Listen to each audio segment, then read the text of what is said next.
Hello and welcome back to Let's Play Jane's Fighters Anthology as we continue with the reference materials. Today we will be going over the Ka-50 Hokum A. Ka-50 Hokum, title Ka-50 Ka-50 Werewolf, NATO reporting name Hokum, type twin turbine close support helicopter, program project design completed December 1977, first prototype flew 27th of July 1982, first Western report summer of 1984. First photograph published in U.S. Department of Defense's Soviet military power document in 1989.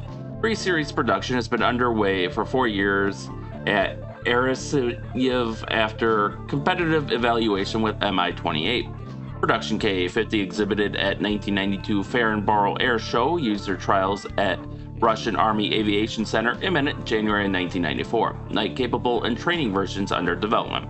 Design features: world's first single-seat close-support helicopter, coaxial, contra-rotating, and widely separated three-blade rotors with swept blade tips, small fuselage cross-section with nose sensors, flat-screen cockpit, heavily armored protected, with rear-view mirror above windscreen, small swept-back tail fin with inset rudder and large tab, high-set tailplane on rear fuselage with end-plate auxiliary fins, retractable landing gear, mid-set unswept wings carrying ECM pods at tips for underwing weapon pylons, engines above wing roots with prominent exhaust heat suppressors, high agility for fast, low-flying, close-range attack roll, partially dismantled, can be air ferried in IL-76 freighter aircraft. Landing gear, retractable tricycle type, twin-wheel nose unit, and single main wheels, all semi-exposed when up. All wheels retract rearward. Power plant, two 1,633 kilowatt or 2,190 shaft horsepower Kilmov TV3-11-7VK turbo shafts. Provision for four 500 liter or 132 US gallon or 110 imperial gallon underwing auxiliary fuel tanks. Accommodation: double wall steel armored cockpit able to protect pilot from hits by 20 and 23mm gunfire over ranges as close as 100 meters or 330 feet. Specially designed K-37 injection system for safe ejection at any altitude. Following explosive separation of rotor blades and cockpit roof, pilot is extracted from cockpit by large rocket. Alternatively, he can jettison doors and stores before rolling out of cockpit sideways. Associated equipment includes automatic radio beacon, activated during ejection, inflatable life raft, and NAZ-7M survival kit. Avionics: 4 computers to meet navigation, mission control, and display demands. To reduce pilot workload and introduce a degree of low observability, target location and designation is intended to be done by other aircraft.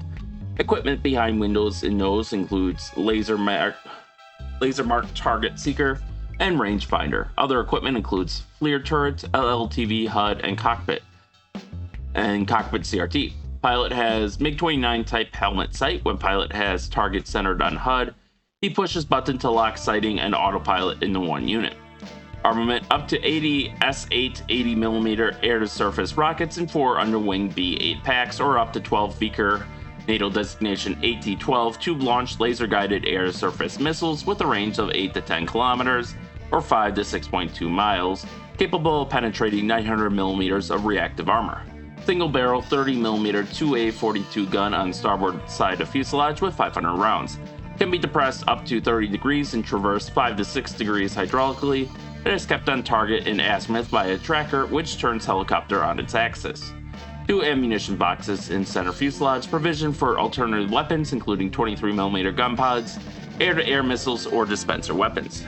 Dimensions: external, rotor diameter 14.5 meters each or 47 feet 7 inches. Length overall, rotors turning 16 meters or 52 feet 6 inches. Height overall 4.93 meters or 16 feet 2 inches. Weights and loadings: normal takeoff weight 9,800 kilograms or 21,605 pounds. Max takeoff weight 10,800 kilograms or 23,810 pounds. Performance: max speed and shallow dive 189 knots or 350 kilometers per hour or 217 miles per hour. In level flight: 167 knots or 310 kilometers per hour or 193 miles per hour. Vertical rate of climb at 2,500 meters or 8,200 feet, 600 meters or 1,970 feet per minute.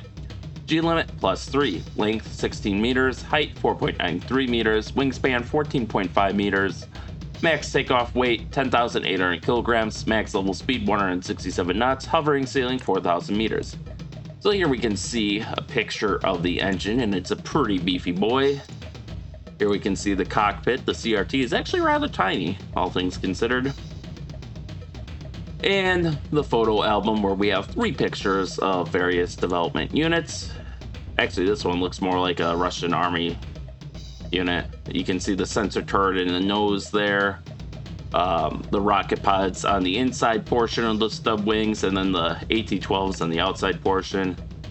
And here it looks like an all-black version, and you can see the widely spaced rotors. And this contra-rotating coaxial rotor system eliminates the need for a tail rotor.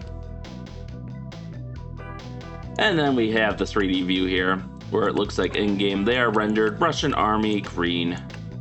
You can see, so this is the exhaust, where it supposedly has IR suppression measures.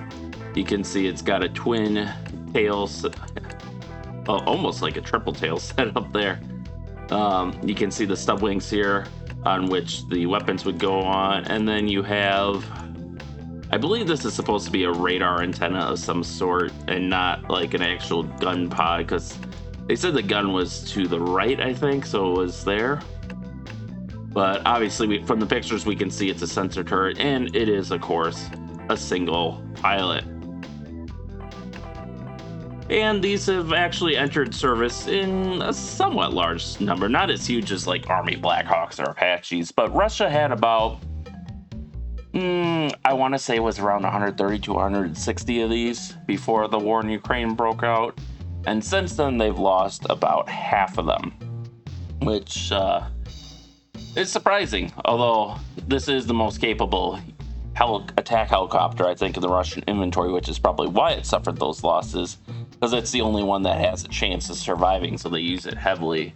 You don't see many Heinz or, Mi-28s lost, but I imagine they're not being used as extensively because they don't have the standoff distance that the Ka-50 and 52 has.